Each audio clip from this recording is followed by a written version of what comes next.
Amigos e amigas, irmãos e irmãs, a paz de Cristo Jesus, com a intercessão de sua mãe e nossa mãe, Nossa Senhora. Você está ligado no canal do YouTube Paulo Roberto Maciel, no blog repórterpaulomaciel.blogspot.com, no facebook.com/Paulo Maciel da Rádio e, eventualmente, no Instagram, Paulo Roberto Maciel 6 /. Hoje aqui vamos responder a perguntas de católicos que têm dúvidas sobre muitos pontos da fé, muitos assuntos, temas, que são difíceis às vezes de entender. Então, eu procurei compilar algumas respostas do professor Felipe Aquino e vou passar para vocês essas respostas do professor no programa Pergunte e Responderemos. O professor sempre passa informações importantes para nós católicos. Eu acho que eu não vi ainda um programa como o do professor Felipe Aquino. Ele influencia muitos católicos para o bem, para participar da igreja. Inclusive, influencia jovens para a vocação sacerdotal. Parabéns ao professor de História da Igreja, Felipe Aquino, que é também um professor de Física.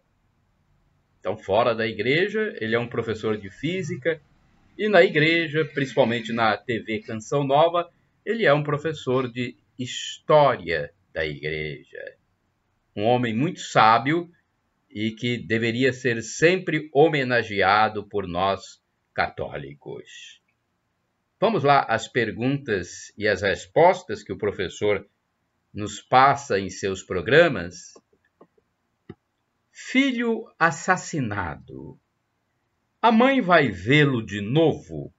É uma pergunta para o professor Felipe Aquino. Eu consegui ver a resposta dele. O professor afirma que os santos diziam que nós iremos nos encontrar no céu com nossos entes queridos. Santo Agostinho e São Tomás Aquino dizem: será uma comunhão maravilhosa na eternidade. Bem, é o que diz Santo Agostinho.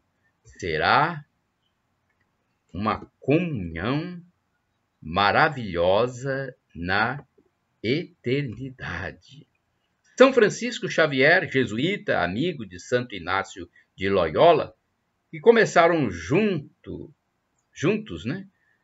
a obra jesuíta. Francisco Xavier foi para a China e Japão e não voltou mais para a Espanha, mas escreveu para Inácio. Vejam o que ele escreveu. Meu querido irmão, sei que nunca mais vou ver teu rosto aqui nesta terra, mas na eternidade quero te dar um abraço eterno, que não vai ter fim. Ou seja, na eternidade vamos nos encontrar, só que não haverá mais casamento, conforme disse Jesus. Vamos estar inebriados com a visão beatífica de Deus, algo estonteante, inenarrável, inefável, não temos palavras para dizer. Imagine a beleza desse mundo com o pôr do sol, as flores. Agora imagine ver o Criador de tudo isso. Você está face a face com Deus, o Criador do universo. E veremos sem fastio, sem cansaço, sem tédio, sempre com alegria. Gente, é difícil até imaginar. Só quem passou por alguns momentos de elevação, como eu já passei, é que tem mais ou menos uma ideia. São Paulo apóstolo, diz que os olhos humanos jamais viram, os ouvidos humanos jamais ouviram, e o coração humano jamais sentiu o que Deus tem preparado para aqueles que o amam. Vale a pena amar a Deus. É uma experiência que supre qualquer outro tipo de relacionamento. Mas vamos ter uma comunhão plena com nossos entes queridos, mais até do que temos aqui. Só haverá alegria. Não haverá discussão, nem briga, nem desentendimento. Deus, na eternidade, será tudo em todos. Olha, deve ser maravilhoso, gente. Eu passei por uma experiência sobrenatural e nem essa experiência sobrenatural aqui na Terra eu não sei definir, de tão boa que foi. Imagine no céu, na eternidade. Bem, vamos à segunda pergunta e resposta do professor Felipe Aquino. Qual a simbologia dos números 3 e 7 na Bíblia? O professor responde: 3 é o número de Deus, da Santíssima Trindade. O ato de se repetir 3 vezes alguma coisa na Bíblia é uma confirmação. Jesus pergunta 3 vezes a Pedro: Pedro, tu me amas? E Pedro responde 3 vezes. É para confirmar. A língua judaica, por exemplo, não tem superlativo. Eles não sabem falar santíssimo, belíssimo, então falam santo, santo, santo. Belo, belo, belo. O 3, portanto, tem esse significado de confirmação. Quanto ao número 7, é o perfeito, pleno, quando se faz alguma coisa com perfeição. Por exemplo, os 7 sacramentos, as 7 dores da Virgem Maria, as 7 dores de São José, as 7 petições do Pai Nosso. Já o 12 significa plenitude. A coroa de Nossa Senhora, por exemplo, tem 12 estrelas, ou seja, todas as estrelas do céu. Como não cabem todas numa coroa, são 12, que representam a totalidade. Por sua vez, o número 1000 representa o incontável, uma multidão. Por exemplo, já fiz isso mais de 1000 vezes e não deu certo. O número 4 representa o universo inteiro, os 4 cantos da Terra, os 4 ventos da Terra. O número 6 é a imperfeição. Por exemplo, 666 é 3 vezes imperfeito. Não consegue ser como o 7, que é perfeição. Vem antes, é imperfeição. O livro Como Entender o Apocalipse traz a relação dos números. Outra pergunta. O quadro 2 caminhos é cristão? O quadro 2 caminhos é cristão? Bem, esse quadro, encontrado na internet, é de inspiração protestante. Portanto, é cristão, sim. Há 2 caminhos, o do bem e o do mal. É como Jesus diz no Sermão da Montanha: entrai pela porta estreita, pois a porta larga é a da perdição. Devemos procurar, então, a porta estreita. É mais difícil? Sim, mas é a porta sagrada que nos leva à plenitude da felicidade na vida eterna. Quem morre em pecado mortal? É uma outra pergunta. E não se arrepende, não se converte até o último instante, pode experimentar a perdição? Olha, é uma pergunta, né? Que quase que a gente dá uma resposta na lata, como se diz popularmente, né?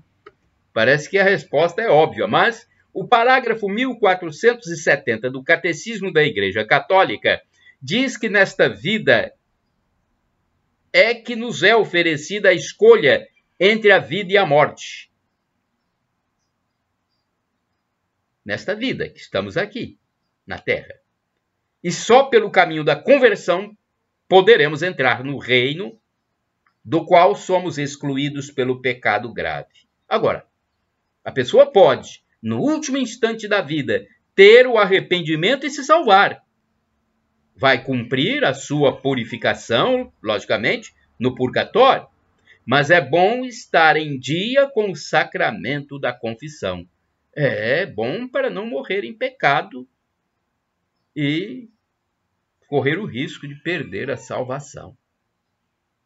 Outra pergunta e resposta. Pode-se rezar o terço deitado? Resposta do professor Felipe Aquino. Pode-se rezar deitado, sentado, caminhando. Olha só, não há uma maneira própria, específica. Só que é difícil, pois a pessoa fica sonolenta e se desliga do sentido do que está rezando. Há o risco, então, da pessoa, ao rezar o terço deitado, dormir. Eu já tentei rezar deitado, realmente é muito difícil. Às vezes eu consigo, mas conforme a situação eu acabo dormindo e depois eu tenho que rezar quando eu acordo, porque eu começo a rezar, paro no meio, eu não sei quando é que eu durmo. Eu durmo rezando. Tem uma coisa boa nisso, que a gente dorme rezando, mas não cumprimos a nossa missão de rezar o terço, que é realmente uma missão, a reza do terço. Então, a recomendação é de que a gente reze, pelo menos caminhando, sentado. Deitado pode rezar, mas corremos o risco de dormir. Se o noivo estuprar a noiva na noite de núpcias, o casamento é válido? Pergunta alguém. Alguém pergunta ao professor Felipe Aquino e ele responde: o casamento é válido se for celebrado validamente na igreja. Independentemente da primeira relação sexual, o casamento é válido no altar. A primeira relação sexual consuma o matrimônio. Então, se houve uma relação sexual, o casamento pode ter sido consumado. A noite de núpcias é onde normalmente acontece a primeira relação sexual. Então, se a mulher não estiver preparada, se estiver cansada, converse com o noivo, com o marido. É preciso harmonia sexual do casal, pois senão ocorrem muitos problemas, principalmente em relação ao homem. O perigo é querer buscar a satisfação fora de casa. Há o livro Vida Sexual no Casamento, que esclarece muito sobre esse tema e conta com a autorização do bispo Dom Benedito Beni. Outra pergunta.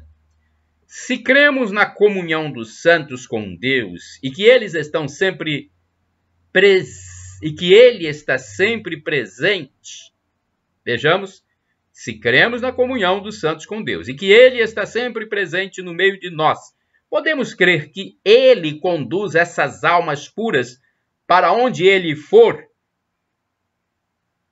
Vamos à resposta? Existe a comunhão dos santos, que é dogma de fé da Igreja Católica Apostólica Romana. Deus está sempre presente no meio de nós, pois é onipresente. É dogma de fé. Ele conduz as almas, está sempre inspirando as almas para as coisas boas, até através do anjo da guarda. Mas ele não tira a nossa liberdade. Se Deus tirar a nossa liberdade, a gente passa a ser robô, uma marionete, um teleguiado. A gente perderia nossa semelhança com ele. Por que na história da criação, lá no início do livro do Gênesis, não consta que Deus criou as águas. Resposta do professor Felipe Aquino. A Bíblia não é um livro de história, nem de geografia e nem de ciências. Está claro que Deus criou tudo. O Gênesis não pode detalhar tudo. Deus criou as pedras, Deus criou as borboletas, Deus criou os passarinhos. Não teria cabimento, né, gente? O Gênesis fala de um modo geral. A água é um mineral. O Espírito de Deus pairava sobre as águas, então está implícito que Deus criou as águas. Deus criou tudo, a partir do nada. Não existia nada. É o Big Bang. É uma partícula infinitamente pequena que os físicos chamam de singularidade. Dali surgiu todo o universo. Houve essa expansão. Hoje se fala o Big Expansion. O Gênesis não detalha tudo, mas Deus criou todas as coisas. Mais uma pergunta. Se uma pessoa, nos últimos dias de vida, acamada, viveu uma vida conjugal fora do casamento e desejar receber a Santa Eucaristia sem ser casado, a igreja proíbe? Resposta do professor Felipe Aquino. Sim, a pessoa tem que se confessar, tem que regularizar sua vida. Ninguém pode receber a Eucaristia sem estar vivendo de acordo com a lei de Cristo. É isso que a igreja ensina. Como vai fazer comunhão com Cristo sem estar em comunhão com as leis de Cristo? É preciso se confessar para depois receber a Sagrada Eucaristia. A Arca da Aliança é o útero de Maria? Olha que pergunta interessante.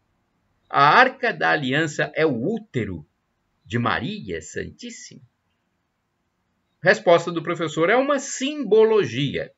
A Arca da Aliança é onde, para o Antigo Testamento, representava a presença de Deus. Onde se levava a Arca da Aliança, o povo judeu vencia as batalhas. Quando o povo foi atravessar o Rio Jordão, Deus mandou que Josué colocasse o sacerdote com a Arca da Aliança na entrada até que passasse a última pessoa a pé enxuto. Na Arca da Aliança, Deus mandou que fossem colocados ali o maná. O que é o maná?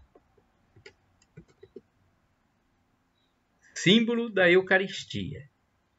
A vara de Moisés, que fazia os prodígios, e as tábuas da lei, que eram o sinal da aliança. A Arca da Aliança é símbolo, hoje para nós, do próprio sacrário, onde está Cristo. Então, quando vamos diante do Santíssimo Sacramento, estamos ali diante da Arca da Aliança, simbolicamente. Agora, o primeiro sacrário da terra é o útero de Maria. Maria é o primeiro sacrário vivo na terra. Por isso, a comparam com a Arca da Aliança. É uma simbologia, uma analogia, uma comparação. Outra pergunta: como e onde morreu o evangelista São João? Resposta: o túmulo de São João está em Éfeso, na Turquia. O corpo está sepultado na Basílica de São João. Então, pode ser que tenha morrido em Éfeso por volta do ano 100. Quem suicidou-se pode ter a salvação? Olha que pergunta importante, que é dúvida na cabeça de muitos católicos. Quem suicidou-se pode ter a salvação? O Catecismo da Igreja Católica manda que rezemos pela alma da pessoa. O parágrafo 2283 diz que o suicídio é um pecado grave, mas essa culpa pode ser diminuída pelo estado emocional e psíquico da pessoa, por uma depressão fortíssima, o medo terrível de alguma coisa. Deus saberá julgar. É preciso rezar pela alma, oferecer orações, terços, indulgências, missas. É preciso acreditar, ter fé, esperança, amor, como disse São Paulo apóstolo. Então, quem vai julgar é Deus. Agora, o catecismo diz que o suicídio é um pecado grave. Maria teve mais filhos além de Jesus? Resposta taxativa do professor Felipe Aquino: não. Maria não teve mais filhos além de Jesus. Jesus é filho único de Maria. A igreja diz claramente que não. Quando São Mateus fala no capítulo 3 de irmãos de Jesus, Tiago menor, Simão menor, Judas Tadeu e José, esses 4 eram filhos de São Cleofas, o discípulo de Emaús. Diz, escritor do século II, Hegesipo. Então, há fundamentos para a igreja dizer taxativamente que Maria não teve outros filhos. Cleofas era irmão de São José, portanto, os 4 eram primos de Jesus. Em nenhum dos evangelhos encontra-se a expressão fulano de tal, filho de Maria, a não ser Jesus. Só Jesus nas Escrituras é tido como filho de Maria. E se Maria tivesse outros filhos, por que Jesus iria entregar a sua mãe a São João aos pés da cruz? Não tem sentido. Jamais um judeu faria isso. A partir daquele momento, João a levou para sua casa. Nossa Senhora foi morar com São João em Éfeso. Santo Agostinho, no século IV, também fala que não eram irmãos de Jesus, e sim primos. No hebraico não tem a palavra primo. Usava-se a palavra irmão para parentes próximos. Em inglês, por exemplo, não tem as palavras cunhado e cunhada, e os ingleses falam irmão de lei e irmã de lei. Não tem avô, avó, e falam grande pai, grande mãe. Não tem a palavra genro, nora. Genro é filho de lei. Eu acho que a pergunta está respondida. Mais uma pergunta. As doutrinas e regras religiosas são invenções humanas? O professor Felipe Aquino diz que não. Nós as recebemos, as doutrinas e regras, de Deus. Cristo colocou essas situações para nós. Há o livro Os Dogmas da Fé. Quem revelou os dogmas da fé foi Jesus Cristo, nosso Senhor. Será que João Paulo II é um neurótico? Bento XVI é um neurótico? Não são de jeito nenhum. Portanto, os dogmas são situações colocadas para nós por Cristo. Uma pessoa que foi batizada às pressas porque nasceu muito doente, ela pode receber a consagração com padrinhos? Sim, pode. O importante é o batismo, que é um sacramento. A consagração não é sacramento, não faz parte do batismo. A consagração que se faz a Nossa Senhora é um sacramental, não é obrigatória, faz quem quiser. Não é proibida e nem obrigada pela igreja. Outra pergunta: uma pessoa divorciada pode estar à frente de um movimento da igreja? Resposta: sim. Se a pessoa divorciada vive a castidade e não tem uma segunda união, não há problemas. Mas é preciso verificar com o pároco se há alguma inconveniência. Se houver dúvida, é bom conversar com o pároco, então. Como um casal em segunda união pode buscar o perdão de Deus? Se não pode se confessar e comungar. Olha que pergunta interessante. Como um casal em segunda união pode buscar o perdão de Deus se não pode se confessar e comungar? O casal em segunda união não está vivendo de acordo com a lei de Cristo, pois continua uma vida na irregularidade. Então não pode confessar e nem comungar. Não pode haver a absolvição. A igreja recomenda que o casal não se afaste da igreja, que vá à missa, viva a oração. Parágrafos 1650 e 1651 do Catecismo da Igreja Católica explicam a situação. A pessoa em segunda união não pode receber nenhum sacramento, pois não está vivendo de acordo com a lei de Cristo, é norma da igreja. Mas esse casal não pode se afastar da igreja, tem que ir à missa, viver em oração, para que Deus derrame as graças sobre os dois. Como explicar o pecado da omissão? Olha, é um pecado que todos praticamente têm. É o que a gente deixou de fazer. É verdade, a omissão. É a oração que deveria ter sido feita e não foi. É a caridade que poderia ter sido feita e não foi. É o ato bom que poderia ter sido feito e não foi. É preciso confessar o pecado da omissão. São Tiago diz que aquele que pode fazer o bem e não o faz, peca. Uma pessoa em segunda união pode ser catequista? Resposta do professor Felipe Aquino: o catequista precisa ser um exemplo para os catequizandos. O Catecismo da Igreja Católica, no parágrafo 1651, diz que as pessoas em segunda união não devem exercer certas atividades na igreja, mas não especifica, não descreve quais. Então é preciso que isso seja regulado. No caso, talvez seja o bispo que o faça ou delegue essa competência para o pároco.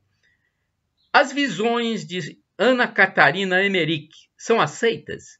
Ela foi beatificada, o que é um bom sinal. Ela teve uma visão em êxtase da casinha de Nossa Senhora, a casa em que Nossa Senhora morou em Éfeso, sob a proteção do apóstolo São João. Ela contou para os arqueólogos e eles encontraram a casa tal qual ela falou. Como são revelações particulares, a igreja não confirma e deixa ao livre uso da fé. Ou seja, se faz bem ao fiel, que as use. Se não faz bem, que não use. Se o fiel católico não conseguir confessar tudo por esquecimento, o sacramento vale? Resposta: vale. Se o fiel não esconder nada por má fé ou dolo, aí vale. Vale se o fiel não esconder nada por má fé ou dolo. Uma dica é escrever os pecados para levar à confissão sacerdotal. Escreva no papel, se a pessoa tem receio de esquecer. Quando a pessoa morre, para onde vai? Pode ir para o céu ou para o purgatório, a fim de completar a purificação para chegar ao céu. Ou pode ir para a realidade que a igreja chama de inferno, se tiver rejeitado Deus radicalmente. Ou seja, vai viver sem Deus por toda a eternidade.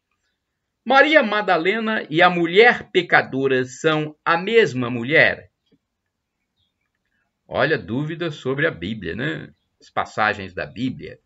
Maria Madalena e a mulher pecadora são a mesma mulher? Não se sabe. Não se tem certeza. A única coisa que a Bíblia fala sobre Maria Madalena é que Jesus expulsou dela 7 demônios. Mas não diz que é a mesma mulher que ia ser apedrejada e que Jesus livrou da morte, ou mesmo que fosse a mesma Maria de Betânia, irmã de Lázaro. É difícil saber. Maria de Betânia era de Betânia, na Judéia, perto de Jerusalém, e Maria Madalena era de Magdala, outra cidade na Galiléia. Sobre essas 3 Marias, não se sabe se são 3 mesmo, 2 ou uma só. Como explicar a expressão "e para mais vos obrigar, vos saudamos como a salve rainha"? A expressão está no texto original do monge que escreveu a Salve Rainha. O obrigar aqui não quer dizer que está se dando uma ordem para Nossa Senhora, mas sim se colocando debaixo da proteção de Maria. O orante se consagra a Maria. É preciso conhecer o contexto em que foi escrito. Há quem goste de utilizar os escritos originais. Na oração consagração a Nossa Senhora, há, por exemplo, o texto "como coisa e propriedade vossa". Nos dias atuais, fiéis trocam por "como filho ou filha e propriedade vossa". Coisa, no latim, significa também pessoa, e não somente coisa material. No original que o Papa escreveu, está a palavra coisa. Então, vejam a explicação.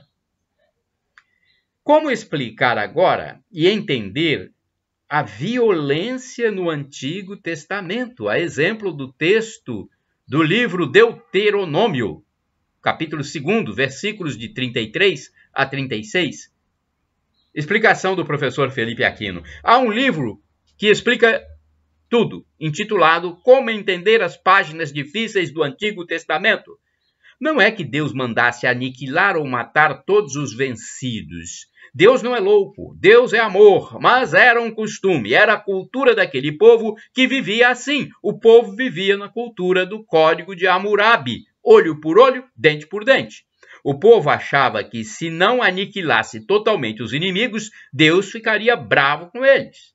No México, quando as tribos dos astecas brigavam entre si, a vencedora sacrificava os vencidos aos deuses nas pirâmides. Achavam, pela sua cultura, que se deixassem os inimigos vivos, seria uma ofensa a Deus. Essa cultura existia também naquele tempo entre os judeus, e isso explica a carnificina no Antigo Testamento.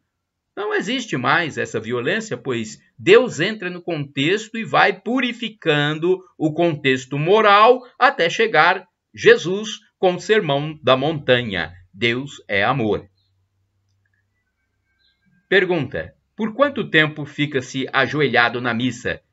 Resposta: normalmente até o padre terminar a consagração. Fica-se de joelho até o sacerdote falar: "Eis o mistério da fé". Se o fiel quiser, pode, no entanto, permanecer de joelho quanto quiser. No missal romano, é claro que a oração, no final da consagração, por Cristo, com Cristo, em Cristo, é o padre, e não é do padre essa oração e não da Assembleia. Então, no missal romano, é claro que a oração por Cristo, com Cristo, em Cristo, é do padre, não da Assembleia. É o padre que reza em nome de toda a comunidade, representando Cristo. O que é o Centro Dom Bosco do Rio? É um grupo de jovens corajosos, cristãos autênticos, que querem levar realmente o evangelho para dentro das universidades. Eles estão enfrentando, inclusive, todo o paganismo das universidades e a cultura marxista, ou seja, comunista, do ensino superior brasileiro. O trabalho deles é admirável e eles publicam livros muito bons. Rezar sozinho ou ir à missa todos os dias? Rezar sozinho é válido, mas ir à missa todos os dias é melhor ainda. Na missa estamos na casa de Deus, há o sacrário. Ali Jesus está vivo em corpo, sangue, alma e divindade.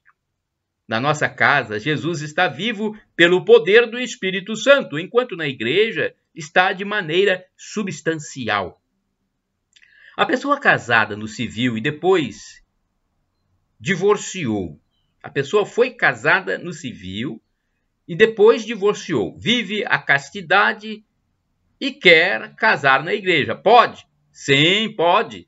Se não foi casada na igreja ainda, se não recebeu o sacramento do matrimônio ainda, pode casar na igreja católica, sim. Se a mulher casar por obrigação, olha só essa pergunta, por estar grávida, mas sem ter a vontade própria, o matrimônio é válido? Pode ser declarado nulo, diz o professor. Há forte indício de nulidade. Se a pessoa casou porque estava grávida, mas não queria casar, faltou o consentimento pleno. A coisa mais importante para o casamento ser válido. O padre pergunta se é de livre e espontânea vontade na hora do matrimônio. Se a pessoa não quer, não é de livre e espontânea vontade. A pessoa deve entrar no tribunal da igreja e pedir a verificação da nulidade do casamento. Se o marido é adúltero, se vive no adultério, olha só, se o marido é adúltero, se vive no adultério, o Código do Direito Canônico dá o direito à esposa de se separar dele? O cônjuge prejudicado, seja homem ou mulher, tem o direito de se separar. Olha aí a resposta do professor. O cônjuge prejudicado, seja homem ou mulher, tem o direito de se separar, mas não rompe o vínculo matrimonial, que só se rompe na morte. Não dá o direito de se casar de novo com outra pessoa, a não ser que seja declarada a nulidade. A comunhão na boca é garantida aos fiéis? Sim. A Congregação da Fé do Vaticano diz que é abuso se o padre ou ministro negar ao católico a comunhão na boca, ou mesmo negá-la a uma pessoa que se ajoelha para comungar. Pessoa casada apenas no cartório do registro civil pode comungar? Não. Se não recebeu o sacramento do matrimônio, não pode receber a hóstia sagrada. O casamento no civil não tem validade para a igreja.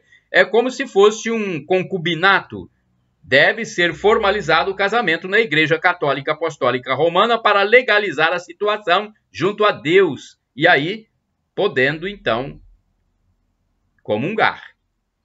O vício do cigarro impede o fiel de se confessar? Não. Não impede. A confissão é garantida. O fiel pode, inclusive, pedir a força da confissão para deixar o tabaco, deixar o cigarro. Há 7 sacerdotes, aliás, há até sacerdotes e bispos que fumam, apesar de não ser um ato recomendável. Mais uma pergunta? Dicas de livros para católicos. Quais os livros que o senhor professor Felipe Aquino indica para nós católicos? Aí o professor responde: o livro Para Entender e Celebrar a Liturgia, do próprio professor Felipe Aquino. Outro livro, Escatologia, sobre o fim do mundo, do saudoso Dom Henrique Soares, bispo de Palmares. O que é doutrina social da Igreja? Também é outro livro. É um resumo do compêndio da doutrina social da Igreja.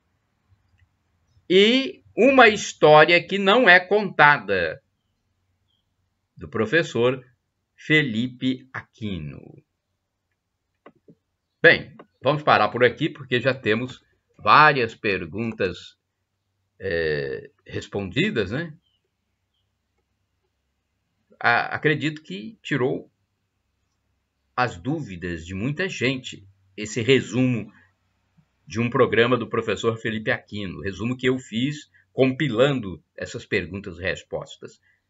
Para você que acessa o canal no YouTube Paulo Roberto Maciel, o blog repórterpaulomaciel.blogspot.com, facebook.com/Paulo Maciel da Rádio Canal no YouTube Paulo Roberto Maciel.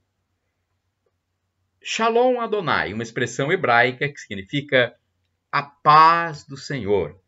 El Shaddai, traduzindo para o português, Deus onipotente, Deus todo-poderoso, ele proverá. Acredite, ele providenciará. E do aramaico, dialeto de Jesus, Maranatá, vinde, Senhor Jesus. Um dia ele vai voltar, então temos que ter fé, esperança e amor. E acreditar que Jesus é Deus no mistério da Santíssima Trindade, que é Pai, Filho e Espírito Santo. Então vamos praticar o amor, caridade, amor, fraternidade. E nos arrepender dos nossos pecados diariamente. Tem que ser uma constante. Porque a Bíblia diz que todos somos pecadores. E quem disser o contrário está mentindo. Vamos pedir perdão sempre para que um dia, quando Jesus voltar, ele nos acolha na eternidade, quando viveremos como anjos, para sempre, na felicidade, em plenitude. Vamos nos encontrar lá. Vamos encontrar o apóstolo São Paulo, o apóstolo Pedro, o apóstolo São Judas, o apóstolo São Filipe, São Bartolomeu, São João, São Mateus, olha que beleza, Maria Santíssima. Todos os anjos, e nós juntos com eles para estar face a face com o Criador do universo. Que beleza, hein? E o sofrimento de agora nem se compara com a glória futura que será revelada em nós. Já disse São Paulo apóstolo. Shalom, a paz para todos.